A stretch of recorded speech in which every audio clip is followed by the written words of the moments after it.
ఈ రోజు మధ్యాహ్నం భోజనానికి అయితే చికెన్ చారు అలాగే గొరసలు ఎప్పుడైతే చేసాడో మనోడు అయితే గొరసలు ఏమనగా చాలా ఫ్రై అయితే చేసుకుంటే చాలా బాగుంటాయి. సో చికెన్ చారుతోనైతే ఇంకా చెప్పవసరం లేదు, టేస్టీగా ఉంటుంది తినడానికి. డాల్ రైస్ అయినా సరే ఇంకా బాగుంటుంది.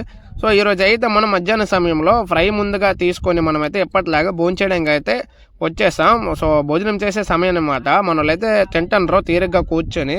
సో భోజనం పూర్తయ్యాక మళ్ళీ ఎప్పటిలాగే వేట అనేది కంటిన్యూ చేయాలి. ఎందుకంటే మొక్కల వేట డే టైంలో ఉంటుంది కదా, నైట్ టైంలో అయితే ఉండదు, పగల ఉంటుంది. నైట్ పూట అయితే ఏముండదు, రిలాక్స్ అవ్వడమే. నేనైతే ఫ్రై అయితే మొదటగా అయితే తీసుకున్నాను తినడానికి అయితే, టేస్టీ చూడడానికి.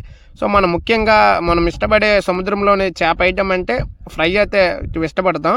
ఫ్రై అనేది చాలా బాగుంటుంది తినడానికి అయితే. చికెన్ చారుతో అయితే ఫ్రై ఇది మామిడి అన్నం అయితే ఎక్కువ వేసాడు, నేనైతే తీసేస్తున్నాను ఎంత ఎక్కువ వేసాడో చూడండి. సో మనమైతే పేట పట్టుకుని అయితే ఎప్పటిలాగా తెలిపడానికి చూస్తున్నాం. వంటాడు అయితే కేక్ ఎత్తాడు చూడండి ఒకసారి, మనం వెనక్కి అయితే తెలియదాం ఏ విధంగా అయితే. నేనైతే మొత్తం తినడానికైతే పట్టుకెళ్ళట్లేదు, మా వాళ్ళ దగ్గరికి అయితే పట్టుకెళ్తున్నాను. నేనంటే సముద్రంలో ఏదైనా సరే గట్టిగా తినమంటాను, శుభ్రంగా పని చేసుకోమంటాను. ఓకే బాయ్ ఫ్రెండ్, నెక్స్ట్ వీడియోలో అయితే తెలుసుకుందాం. బాయ్.